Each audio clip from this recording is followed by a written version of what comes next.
Welcome from one second to another video. हा video खूप महत्त्वाचा आहे, कारण की या व्हिडिओमध्ये सगळ्यात महत्त्वाचं म्हणजे शिक्षक भरतीमध्ये अशा कोणत्या गोष्टी आहेत ज्याचा तुम्हाला फायदा होणार आहे त्या संदर्भात जाणून घेणार आहोत या व्हिडिओमध्ये. आता एक महत्त्वाच्या अजून 2 गोष्टी आहेत त्या संदर्भात सुद्धा बोलायचं आहे. पहिल्या अगोदर त्या गोष्टी सांगतो कोणत्या आहे कोणत्या नाही. सगळ्यात पहिली आणि महत्त्वाची गोष्ट म्हणजे बघा, ॲक्च्युली शिक्षक भरतीमध्ये जे उमेदवार सद्यस्थितीमध्ये समाविष्ट आहेत, ठीक आहे. आता एक गोष्ट माझ्या निर्देशनास आली की आपण जे व्हिडिओ जो आपल्या चॅनलवर टाकतोय, ठीक आहे, तर ते व्हिडिओ जे आहेत जशाच्या तशा कॉपी केल्या जात आहेत, जशा तसे त्याच टॉपिकवर व्हिडिओ बनवत आहेत किंवा त्याच टॉपिकवर व्हिडिओ सगळ्यांचे येत आहेत जे आपण ऑलरेडी आता सध्यापर्यंत बनवले आहेत, ठीक आहे. पहिली गोष्ट म्हणजे कॉपी करणं बंद करा, ठीक आहे. दुसरी जी महत्त्वाची गोष्ट आहे ती आहे काही जणांचं असं म्हणजे काहींचं असं होतं की बाबा काही गोष्टींबद्दल एकमेकांबद्दल नाराजी असू शकते एकमेकांची, ठीक आहे. पण ती नाराजी जी आहे व्यक्तिगतरित्या ठेवा, ती नाराजी स्वतःपर्यंतच ठेवा. सोशल मीडियावर जर एखादी गोष्ट होत असेल आणि त्याचा फायदा किंवा तोटा जर शिक्षक भरतीला होत असेल तर त्यावेळेस त्या गोष्टीचा जो आहे फायदा होणार नाही, ठीक आहे. 2 गोष्टी झाल्या. आता आपण आपल्या कामाचं बोलूया जे आहे ते मी नंतर बोलू. एखाद्या दिवशी जर याच्यावर डिस्कशन करायचं म्हटलं तर याच्यावर आपण एखाद्या दिवशी डिस्कशन करू, ठीक आहे.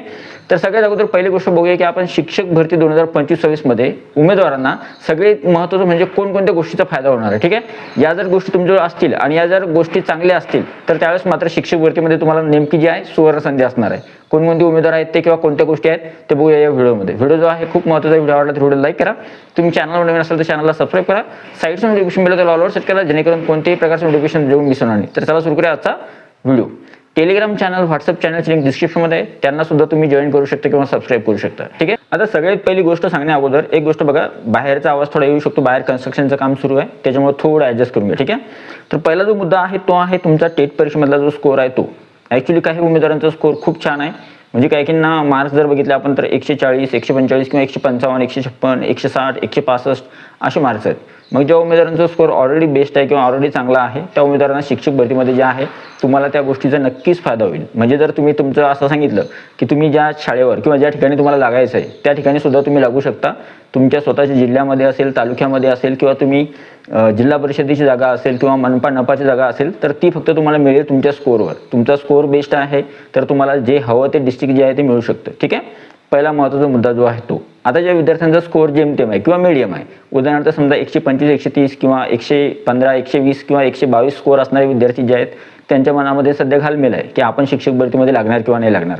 तर सगळ्यात अगोदर पहिली महत्त्वाची गोष्ट म्हणजे ही भीती मनातून काढून टाका की आपण शिक्षक भरतीमध्ये लागणार किंवा नाही लागणार. सगळ्यात महत्त्वाची गोष्ट म्हणजे फक्त एक लक्षात ठेवा की शिक्षक भरतीमध्ये आपला नंबर कसा लागेल, आपण कशा पद्धतीने प्रयत्न केले तर शिक्षक भरतीमध्ये आपली निवड होईल. फक्त या गोष्टीकडे जास्तीत जास्त लक्ष द्या. आता मी गोष्ट सांगतो तुम्हाला थोडक्यात की जर समजा तुमचा स्कोर ॲव्हरेज आहे किंवा मीडियम आहे किंवा थोडं चांगला आहे तर त्यावेळेस तुम्हाला काय करायचं आहे, तुमचं जे शिक्षण आहे आणि तुमचं जे एज्युकेशनल आहे, TET परीक्षा असेल, पेपर 1 पेपर 2 पास असेल किंवा ग्रॅज्युएशन पोस्ट ग्रॅज्युएशन असेल, त्यानुसार तुम्ही विचार करा. आणि आपला जो टेट परीक्षेतला स्कोर आहे समजा उदाहरणार्थ 115, 120, 125 जो काही स्कोर असेल, 130, 135, त्यानुसार विचार करा की कोणत्या ठिकाणी आपण प्रिफरन्स किंवा जाहिराती आल्यानंतर प्रिफरन्स दिले तर आपलं कमी प्रिफरन्समध्ये सुद्धा आपलं सिलेक्शन होईल. त्या अशा जागा ज्या आहेत तुम्हाला शोधून काढायच्या आहेत आणि त्याच ठिकाणी तुम्हाला योग्य पसंतीक्रम द्यायचे, ठीक आहे. आता ज्यांचा स्कोर खूपच कमी आहे, आता समजा उदाहरणार्थ काहींचा स्कोर असू शकतो 80, 90 किंवा 100 किंवा 105, 110, तर अशा विद्यार्थ्यांसाठी माझं एक म्हणणं आहे की या विद्यार्थ्यांची संख्या जर बघितली तर खूप जास्त असणार आहे. आणि या विद्यार्थ्यांसाठी एक महत्त्वाच्या 2 गोष्टी आहेत. एक म्हणजे जर तुमचा स्कोर थोडा कमी आहे तर तुम्ही अपेक्षा शिक्षक भरतीमधून थोडी कमी ठेवा. दुसरी महत्त्वाची गोष्ट आहे ती आहे जर तुमचा स्कोर कमी आहे तर त्यावेळेस तुमच्याजवळ कोणतं वेपन असलं पाहिजे. वेपन म्हणजे थोडक्यात तुमच्याजवळ एखादं कोणतं असं शस्त्र असलं पाहिजे ज्याच्याद्वारे तुम्ही शिक्षक भरतीमध्ये तुमचा निभाव लागेल. एक तर तुम्ही आरक्षण घेतलेलं पाहिजे, अपंग, महिला, खेळाडू, प्रकल्पग्रस्त, धरणग्रस्त किंवा मग तुम्ही उदाहरणार्थ हँडिकॅप, ठीक आहे, किंवा उदाहरणार्थ अनाथ. मग असे जर विद्यार्थी असाल किंवा त्याचा जर तुम्ही आरक्षणाचा लाभ घेतला असेल तर त्यावेळेस तुमचा टिकाव किंवा निभाव शिक्षक भरतीमध्ये लागू शकतो, ठीक आहे. पहिली गोष्ट जी आहे ती आहे कशा संदर्भात की तुमच्या टेस्ट स्कोअर संदर्भात. आता अजून एक महत्त्वाची गोष्ट की जर समजा या शिक्षक भरतीमध्ये नंबर तुमचा नाही लागला, काही जण नवीन असतील तर त्यांनी काय करायचं, एक कमी स्कोअर असला तर तुम्ही पुढच्या टेट परीक्षेची तयारी करा. पुढची सुद्धा टेट परीक्षा जी आहे ती होणारच आहे. आता येऊया दुसऱ्या गोष्टीवर, जी गोष्ट खूप महत्त्वाची शिक्षक भरतीमध्ये आणि त्याच्याशिवाय शिक्षक भरतीचं पान सुद्धा हलणार नाही किंवा पान सुद्धा हलत नाही, ती गोष्ट आहे मीडियम. आता मीडियमचा कसा परिणाम होणार तर बघा, मीडियमनुसार ॲक्च्युली महत्त्वाचं सगळ्यात मोठं मीडियम जे आहे किंवा जास्तीत जास्त जागा ज्या मीडियममध्ये येतात ते आहे मराठी मीडियम. मराठी मीडियमसाठी पुष्कळ जागा असतात. पुष्कळ जागा येतात झडपीच्या, मनपाच्या, नपाच्या आणि खाजगी शैक्षणिक संस्थांच्या. आणि वेगळ्या आस्थापना ज्या यावर्षी समाविष्ट होणार आहे त्यांच्यासुद्धा जागा येणार आहे. मराठी मीडियमला चांगला स्कोप आहे. ठीक आहे. आता याच्यासोबत इंग्लिश मीडियम आणि उर्दू मीडियम. इंग्लिश मीडियमच्या जागा कमी येतात मराठी मीडियमपेक्षा, पण मग इंग्लिश मीडियमचे विद्यार्थीसुद्धा कमी आहेत, त्याच्यामुळे त्यांना वाव असणार आहे. आणि उर्दू मीडियमचे जे विद्यार्थी आहेत त्यांच्या शाळा वेगळ्या, त्यांचं मीडियम वेगळं आणि त्यांसाठी विद्यार्थ्यांची संख्यासुद्धा वेगळी आहे, त्याच्यामुळे त्यांचंसुद्धा मेरिट किंवा मार्क्स जे आहेत त्यांना कमी लागेल. आता इथं जर मेरिटनुसार बघितलं आपण तर हिंदी मीडियमवाल्यांची संख्या खूपच कमी आहे, त्याच्यामुळे त्यांनासुद्धा वाव असेल. पण एक महत्त्वाची गोष्ट अशी आहे की या सगळ्यांमध्ये जर विचार केला आपण तर प्रत्येक मीडियमनं त्या मीडियमनुसार विचार करायचा आहे. म्हणजे फॉर एक्झाम्पल शिक्षक भरतीमध्ये उद्या जागा येतील तर एखाद्या मीडियमनं असं नको म्हणायला, समजा इंग्लिश मीडियमचा विद्यार्थी आहे तर त्यांना असं नको म्हणायला की मराठी मीडियमला जास्त जागा गेल्या, किंवा मराठी मीडियमचे विद्यार्थी आहे तर त्यांना असं नको म्हणायला की इंग्लिश मीडियमला जास्त जागा गेल्या. ठीक आहे. या जागा कशावर येणार आहेत? जागा येणार आहे बिंदू नामावली, रोस्टर आणि संच मान्यता यानुसार जागा येतील. विशेष म्हणजे यावर्षी शिक्षक अतिरिक्त होत आहेत. जेवढ्या जास्त जागा आल्या तेवढ्या जास्त फायद्याच्या आहे शिक्षक भरतीसाठी. आणि सगळ्यात महत्त्वाचं म्हणजे संच मान्यता, बिंदू नामावली आणि रोस्टरनुसारच जागा येतात. ठीक आहे. ज्या जागा व्हॅकंट आहे किंवा ज्या जागा रिक्त आहे त्या जागा येणारच आहेत. ठीक आहे. त्याच्यामुळं असं एकमेकावर ब्लेम करणं जे आहे आपण सोडून द्यायला पाहिजे. फक्त एवढं माना की जर आपलं मीडियम समजा फॉर एक्झाम्पल माझं मीडियम मराठी आहे तर मग मी विचार करेल की मराठी मीडियमसाठी फक्त जागा जास्त कशा येतील, उर्दू किंवा इंग्लिश मीडियमचे जास्त आल्या किंवा कमी आल्या मला त्याला फायदा पण नाही आहे तोटा पण नाही आहे. फक्त माझ्या मीडियमसाठी किंवा माझ्या स्वतःचं जे मीडियम आहे मराठी मीडियम त्याच्यासाठी जागा जास्त कशा येतील त्या गोष्टीसाठी विचार करणं खूप आवश्यक आहे. ठीक आहे. आता करूया तिसरी महत्त्वाची गोष्ट, TET एलिजिबिलिटी. आता जर तुम्ही TET परीक्षा पास आहात तर तुम्हाला वर्ग 1 ते 8 साठी खूप संधी असणार आहे. खूप गोष्टी या ठिकाणी किंवा खूप उमेदवार इथे निराश होतात की आम्ही एवढी TET पास केली किंवा TET पास करून सुद्धा फायदा नाही. तसं नाही आहे. ॲक्च्युली तुम्ही TET पास आहात म्हणूनच तुम्हाला वर्ग 1 ते 8ला संधी आहे. जर तुम्ही TET परीक्षा पास नसता, विचार करा, तुम्ही एक गोष्ट इमेजिन करा की समजा तुम्ही TETचा पेपर 1 पास आहात आणि तुम्ही काही क्षणापर्यंत किंवा काही सेकंदासाठी विचार करा की तुम्ही TETचा पेपर क्रमांक 1 पासच नाही आहे, तर त्यावेळेस तुम्ही वर्ग 1 ते 5 साठी अप्लाय करूच शकत नव्हते. आता सद्यस्थितीमध्ये तुम्ही पास असल्यामुळं अप्लाय करू शकता 1 ते 5 साठी. ही खूप मोठी संधी आहे तुमच्यासाठी. ठीक आहे. आणि दुसरी महत्त्वाची गोष्ट म्हणजे वर्ग 6 ते 8 साठी विचार करताय तर पेपर 2 पास असेल तुमचं मॅथ आणि सायन्स किंवा सोशल सायन्समध्ये तर तुम्ही 6 ते 8ला अप्लाय करू शकता. तर TETचा फायदा असा आहे की तुम्ही सद्यस्थितीमध्ये TET पास आहात, त्याचे 2-3 बेनिफिट आहे. सगळ्यात अगोदर निवड होण्यापूर्वी तुम्ही वर्ग 1 पासून तर वर्ग 8 पर्यंत तुम्हाला संधी असेल. निवड झाल्यानंतर तुम्हाला TET परीक्षा परत पास करायची आवश्यकता नाही. आणि TET परीक्षा एकदा पास केल्यानंतर आयुष्यामध्ये तुम्हाला परत TET परीक्षा पास करायचं काम राहत नाही, कारण की TETची व्हॅलिडिटी लाईफ टाईम असते. पूर्ण आयुष्यभरासाठी ती लाईफ टाईम आहे. ठीक आहे. तुमची TET परीक्षा जर तुम्ही पास असाल तर वर्ग 1 ते 8ला तुम्हाला संधी मिळेल. जर तुमची TET परीक्षा पास नसेल तुम्ही तर वर्ग 9 ते 12साठी तुम्हाला जावं लागेल. आणि 9-12ला तुम्हाला माहिती आहे कॉम्पिटिशन किती हाय असणार आहे, त्याच्यामुळे TETचा नक्कीच फायदा जो आहे TET धारक उमेदवार जे आहेत त्यांना होईल. ठीक आहे. पुढची गोष्ट आहे ती आहे महिला उमेदवारांसाठी. आता महिला ज्या आहेत महिलांना जास्तीत जास्त ठिकाणी संधी आहे. जवळपास मी तर सांगितलं होतं त्या दिवशी की ज्या महिला उमेदवार आहेत त्यांना ज्या जागा आहेत कास्टसाठी येणाऱ्या त्या जागा तर मिळतातच, पण कास्टमध्ये सुद्धा फिमेल रिझर्वेशनसाठी वुमन रिझर्वेशनसाठी जेवढ्या जागा असतील 30% आरक्षणानुसार तेवढ्या जागा त्यांच्या असतात. मग त्यानुसार महिलेचा विचार जास्त ठिकाणी होतो आणि महिलांना संधी थोडी जास्त असते पुरुषांपेक्षा. महिलांमध्ये एक गोष्ट महत्त्वाची, जसं कास्टचे उमेदवार ओपनच्या जागेसाठी हक्क सांगू शकतात तसेच महिला उमेदवारसुद्धा कास्टमध्ये असली एखादी महिला तर तिला कास्टच्या आणि तिच्याच कास्टच्या फिमेलच्या सोबत ओपनच्या आणि ओपनमध्ये असणाऱ्या फिमेल जागा ज्या आहेत तिच्यासाठी तिचा विचार केला जातो. आणि जास्तीत जास्त तुम्ही बघाल की भरतीमध्ये जास्तीत जास्त स्त्रियांचं प्रमाण किंवा महिलांचं प्रमाण जास्त असतं ॲज कम्पेअर टू मेल.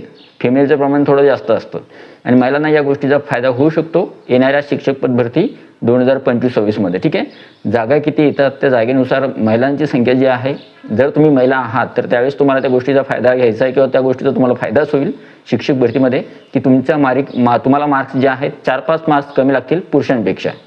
आता पुढची महत्त्वाची गोष्ट जी आहे ती आहे 2-3 गोष्टी आहेत. एक महत्त्वाची गोष्ट मला जी वाटली ती आहे कास्टनुसार. आता तुमच्यापैकी किती विद्यार्थी असे आहेत की ज्यांनी आतापर्यंत स्वतःची रँक चेक केली, म्हणजे तुमची एक कास्ट आहे. ठीक आहे. कास्ट मी सांगतो, समजा फॉर एक्झाम्पल तुम्ही OBCमध्ये येता, ओपनमध्ये येता, SC, ST, EWS, NTB, NTC, NTD किंवा SBC किंवा SCBCमध्ये येत असाल तर त्यावेळेस एक गोष्ट विचार करा की तुमच्या कास्टमध्ये तुम्ही येत आहे तर तुमच्या कास्टची तुम्ही मेरिट लिस्ट बघितली का? म्हणजे ज्यावेळेस स्टेट परीक्षेचा निकाल लागला तर स्टेट परीक्षेचा निकाल लागल्यानंतर जनरल मेरिट लिस्ट जी पब्लिश झाली त्याच्यामध्ये तुमचे नाव होतं आणि तुमचा स्कोअर होता. ठीक आहे. आता तुम्हाला काय करायचं, तुमच्या कास्टमध्ये जी लिस्ट आहे तुमच्या कास्टसाठी असणारी लिस्ट, तुमच्या कास्टमध्ये एकूण उमेदवार किती आहे त्यामध्ये तुमची रँक कितवी आहे ते तुम्ही एकदा चेक करा. ठीक आहे. त्याचा फायदा कशासाठी होतो मी सांगतोय. जर तुम्ही तुमच्या कास्टमध्ये किती नंबरवर आहात किंवा कोणत्या रँकवर आहात त्यानुसार सुद्धा तुम्हाला कळू शकतं की तुम्ही शिक्षक भरतीमध्ये लागणार किंवा नाही लागणार. ठीक आहे, जर तुम्ही ही गोष्ट केली नसेल तर ती रँक एकदा चेक करून घ्या, त्यानुसार बघा. म्हणजे सगळ्यात अगोदर काय करायचं, सिम्पल लॉजिक आहे. सगळ्यात अगोदर पहिली गोष्ट म्हणजे ती लिस्ट मिळवा, जी तुमच्या कास्टनुसार लिस्ट आहे ती. तिच्यामध्ये तुमचा नंबर शोधा किती नंबरवर आहे.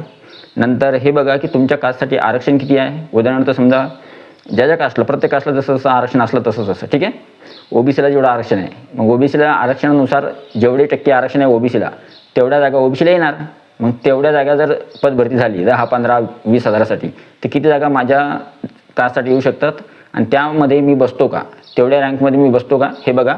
तुम्हाला चित्र क्लिअर होऊन जाईल की तुम्ही शिक्षक भरतीमध्ये लागणार किंवा नाही लागणार. ठीक आहे, आत्ताच चेक करा. ओके, पुढची जी गोष्ट आहे ती आहे डॉक्युमेंट्स. आता तुम्ही म्हणाल की डॉक्युमेंट्स आम्हाला कशी मदत करणार आमच्या शिक्षक भरतीमध्ये लागण्यासाठी. हो, करणार. कारण की पुष्कळ असे उमेदवार आहे अजूनसुद्धा त्यांच्या डॉक्युमेंटमध्ये इश्यू आहे, डॉक्युमेंटमध्ये काही ना काही मिस्टेक आहे किंवा डॉक्युमेंटमध्ये काही ना काही अडचण आहे किंवा काही जो डॉक्युमेंटच नाही आहे. मग जर असे उमेदवार डॉक्युमेंट व्हेरिफिकेशन किंवा DV जातील तर त्यावेळेस हे उमेदवार बाहेर पडतात, डॉक्युमेंट व्हेरिफिकेशनमध्ये फेल होतात किंवा यांची उमेदवारी रद्द होते.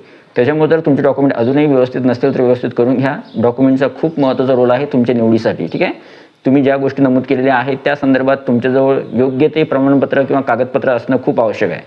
पुढची गोष्ट आहे ती आहे आरक्षणासंदर्भात. मी आरक्षणासंदर्भात बोललो आहे, पण आता सध्या सांगतोय की जर तुम्ही आरक्षण घेतलेलं आहे, अपंग असेल, महिला असेल, खेळाडू असेल, प्रकल्पग्रस्त, भूकंपग्रस्त किंवा माजी सैनिक किंवा अंशकालीन, तर तुम्हाला शिक्षक भरतीमध्ये एक हमखास बेनिफिट त्याचा होणार आहे. बिंदास राहा, तुम्हाला शिक्षक भरतीमध्ये त्याचा फायदाच होईल. ठीक आहे, आणि कास्टनुसार तुम्ही एक गोष्ट करू शकता, ज्या कास्टमध्ये कमी उमेदवार आहे किंवा ज्यांची संख्याच कमी आहे ऑलरेडी कास्टमधून, ठीक आहे, तर त्या उमेदवारांना आरक्षणसुद्धा थोडं कमी असतं. पण एक गोष्ट लक्षात ठेवा, तुमच्या कास्टला आरक्षण किती आहे आणि तुमच्या कास्टमध्ये उमेदवार किती आहे. जर उमेदवार संख्या कमी आहे आणि तुमच्या कास्टला आरक्षण समजा आहे, आता समजा उदाहरणार्थ EWS उमेदवार आहे, आय थिंक ST आहे किंवा ST पेसा आहे किंवा बाकीचे जे उमेदवार आहे VGA आहे, त्या उमेदवारांची मेरिट जो आहे किंवा त्यांचे मार्क जे आहेत थोडे कमी लागू शकतात.